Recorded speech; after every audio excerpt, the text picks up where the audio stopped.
मणिपुर। यहाँ की एकेडमिक्स ये मानती है 17th सेंचुरी में इस्लाम मणिपुर की धरती पर आई, 18th सेंचुरी में हिंदुइज्म आई।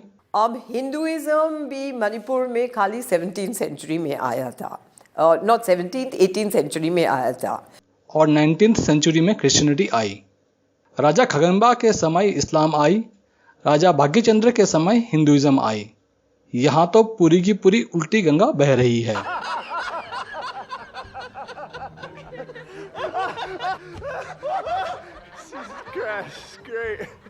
असम को काटना हमारी जिम्मेदारी है। असम और इंडिया कट के अलग हो जाए तो हमें असम का रास्ता बंद करना होगा फौज के लिए, समझ रहे हैं? फौज के लिए और जितने भी जो भी यहाँ से सप्लाई जा रहा है बंद करो, और वो बंद कर सकते हैं क्योंकि चिकन नेक्स्ट मुसलमानों का है। वो जो इतना कॉन्फिडेंस, विचारों में क्लैरिटी, ये सब कहां से आ रहा है? पूर्वोत्तर के कई सरकारों ने बिना समय गवाए, जिसमें असम, मणिपुर, मेघालय, अरुणाचल प्रदेश शामिल है, एफआईआर दर्ज करा दिया। कुछ तो बात है। शर्जिल इमाम को असम में इस्लामिक इंफ्रास्ट्रक्चर के बारे में पता है। क्या है मुसलमानों की ताकत, मुसलमानों के बीच क्या चल रहा है, मदरसाओं के अंदर क्या पढ़ाया जा रहा है। और उसको अच्छी तरीके से पता है असम के पड़ोसी राज्य मणिपुर में क्या चल रहा है। उसको पूरे भारत पर नजर है। 2019 इम्फाल में हुई इंटरनेशनल मैते पंगाल कन्वेंशन में मणिपुर के चीफ मिनिस्टर ने अपील की मुसलमान मणिपुर के राजाओं द्वारा दिए गए पारंपरिक सरनेम्स को प्रयोग करें। यह बहुत बड़ी बात है। इस अपील ने बहुत कुछ कह दिया है। पहला, बहुसंख्यक मैते जाति के बीच कुछ चल रहा है, वे चिंतित हैं और परेशान हैं। दूसरा, उन्होंने मैते मुस्लिम्स को इशारों इशारों में कहा कि वे अपने विचारों पर गहन चिंतन करें। मैते क्या है?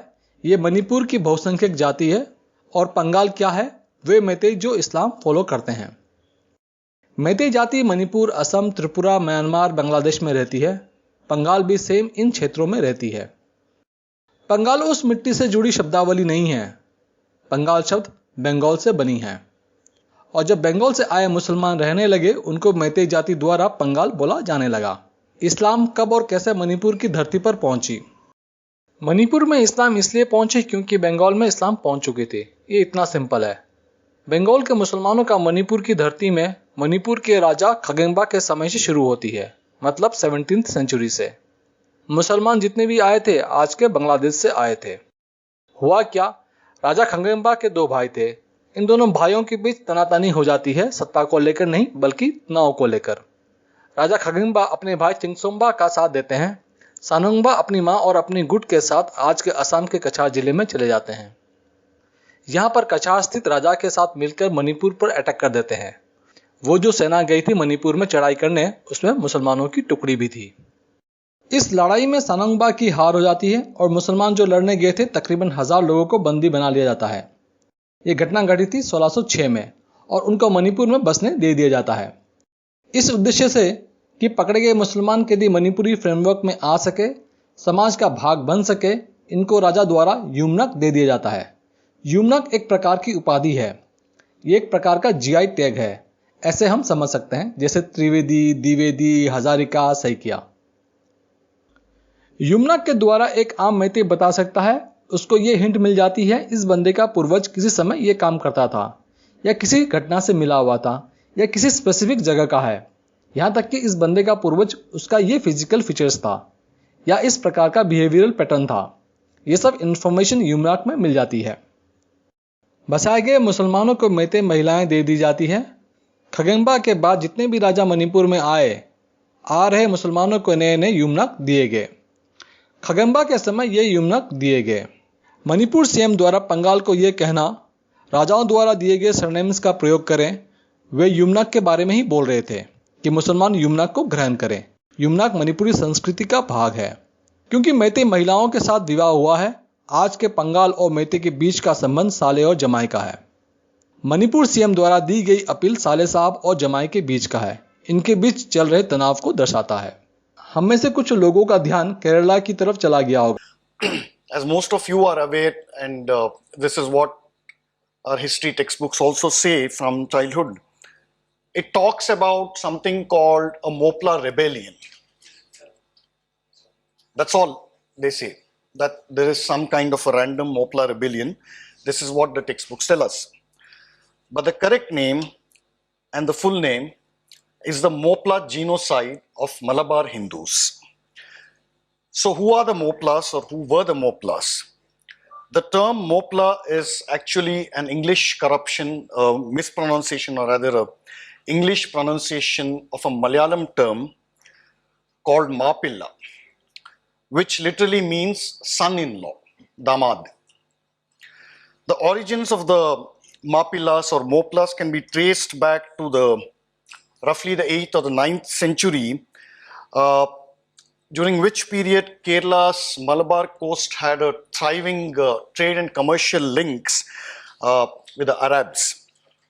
So over the centuries, and with continuous interaction with the Arab merchants and other people from that region, some Malabar Hindus were either forcibly converted to Islam, and in many cases, Arab merchants who had permanently settled in Malabar eventually began to marry Hindu women. मुसलमानों का migration Manipur में राजा खंगेम्बा के समय से लेकर राजा भाग्यचंद्र, राजा चंद्रकीर्ति के समय तक चलती रही। ये आज भी आराम से चल ही रही होगी। राजा भाग्यचंद्र का नाम और कार्यकाल नोट करके रख लीजिएगा। स्किल सेट के अनुसार मुसलमानों को राजा के एडमिनिस्ट्रेशन में लगवा दिया जाता है, sepoys, gardeners, turners, porters. 19th century के एंड में ब्रिटिशर्स मणिपुर की धरती पर होते हैं। अंग्रेज जो आए थे 1873 में, आर ब्राउन लिखते हैं, मुसलमान सिर्फ 4500 थे। 1886 में छपी गेजेटियर ऑफ मणिपुर में लिखते हैं, Mohammedans of this country are very ignorant of their religion. 1905 में छपी BC एलन की पुस्तक नागा हिल्स एंड मणिपुर में लिखते हैं, they are said to be fairly well acquainted with the doctrines of their religion. 1908 में TC हडसन अपनी बुक में लिखते हैं, एक बंगाल महिला और मैते महिला के बीच कपड़ों के पहनावे तक था और कलर तक आधारित था। बंगाल का मणिपुर में अगर सहयोग देखना हो, वहां की पॉलिटिक्स में उनकी क्या बेहतरीन कार्य हैं, ये जानने की जरूरत है। 1934 में निखिल हिंदू मणिपुरी महासभा का गठन होता है। मणिपुर की राजनीति का सफर यहीं से शुरू होती है। 1938 आते आते निखिल हिंदू मणिपुरी महासभा से हिंदू शब्द निकाल दी जाती है। अब ये बन जाता है निखिल मणिपुरी महासभा।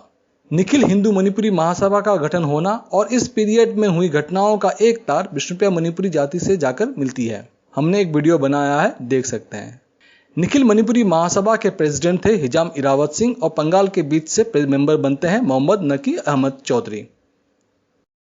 महासभा मणिपुर में डेमोक्रेटिक गवर्नमेंट लाने की डिमांड रख देती है। अपने डिमांड को रूप देने के लिए महासभा मेमोरेंडम जमा करती है और जोर डालती है कि लेजिस्लेटिव काउंसिल का गठन किया जाए। फलस्वरूप कई पार्टियां बन जाती है, जैसे मणिपुर प्रजा सम्मेलन, कृषक सभा, मणिपुर प्रजा मंडल, मणिपुर प्रजा संघ और मणिपुर स्टेट कांग्रेस। मणिपुर स्टेट कांग्रेस में मुसलमान काफी मात्रा में जुड़ जाते हैं। कांग्रेस मुसलमानों को बढ़ावा भी दे रही थी। 1946 में कॉन्स्टिट्यूशन मेकिंग कमेटी का गठन होता है। इस कमेटी में मोहम्मद काजी वलीउल्लाह भी मेंबर बनते हैं। हम में से कई लोगों का ध्यान जा रहा होगा, अरे वलीउल्लाह तो वही है ना जिसने अहमद शाह अब्दाली को लेटर लिखा था कि भारत पर आक्रमण करे। ये नाम मणिपुर की मिट्टी में कैसे हो सकता है? इतना ही कह सकते हैं, यह मणिपुर का इतिहास है। यह कमेटी कॉन्स्टिट्यूशन ऑफ मणिपुर को फाइनलाइज करती है और राजा को सबमिट कर देती है। इसी को ही मणिपुर कॉन्स्टिट्यूशन एक्ट 1947 कहा जाता है। 1 जुलाई 1947 में बनी स्टेट काउंसिल में मोहम्मद काजी वलीउल्लाह मिनिस्टर बनते हैं। 13 अगस्त 1947 में बनी इंटरिम काउंसिल में मोहम्मद बशीरुद्दीन अहमद मिनिस्टर बनते हैं और उनके जिम्मेवारी में होता है medical, jail, public works department. 14 नवंबर 1947 में फ्रेंचाइज सब कमेटी के गठन होता है। उसमें मोहम्मद बशीरुद्दीन अहमद सेक्रेटरी बनते हैं। काफ़ी विचार विमर्श के बाद वैली को 29 असेंबली कॉन्स्टिट्यूएंसी में डिवाइड कर दिया जाता है।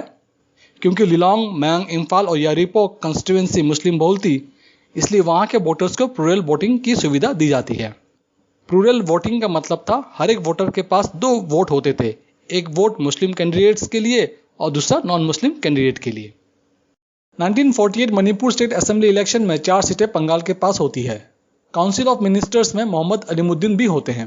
15 अक्टूबर 1949 में मणिपुर भारत में मर्ज हो जाता है। लेजिस्लेटिव असेंबली भंग कर दिया जाता है। फास्ट फॉरवर्ड 21 जनवरी 1972 में मणिपुर को फुल फ्लेश्ड स्टेट डिक्लेयर कर दिया जाता है। मोहम्मद अलीमुद्दीन फुल फ्लेश्ड मणिपुर राज्य के पहले चीफ मिनिस्टर बनते हैं। ये थी पूरी कहानी मणिपुर की पॉलिटिक्स में बंगाल का मेन रोल। मोहम्मद नाकी अहमद चौधरी के बाद मोहम्मद काजी वहीउल्लाह से होते हुए मोहम्मद अलीमुद्दीन तक का इतिहास। मणिपुर में इस्लामिक डोज पड़ने कब शुरू हुए? मुसलमानों ने कभी मणिपुरी संस्कृति ग्रहण ही नहीं किया था, ना जब वे कैदी थे और ना जब पॉलिटिक्स में उनकी एंट्री हो रही थी और ना अब है। 1908 में टीसी हडसन लिखते हैं, मणिपुरी किंगडम में कुछ माइनर डिपार्टमेंट्स थे जो मुसलमानों से जुड़े अफेयर्स को देखती थी। ये सब डिपार्टमेंट्स काजी के अंदर हुआ करता था। मौलवीज जो मणिपुर के बाहर से ट्रेन होकर आए थे, पंगाल हाथों हाथ ले रहे थे, उनकी बातों को ग्रहण कर रहे थे। मौलवियों के बदौलत ही 1907-8 में लिलोंग में पहला मदरसा खुलता है। दूसरा मदरसा खुलता है जिसमें अरबिक, उर्दू और पर्शियन सिखाया जाता है। 1944 में 10 मदरसा खुल चुके थे। 1961 में जमायत उल उलमा का गठन मणिपुर में होता है। इसको रिवाइवलिज्म ऑफ इस्लाम कहा जाता है। इसी 1960 के दौरान मैते हिंदू कर क्या रहे थे, इस वीडियो को देखिए, आपको पता चल जाएगा।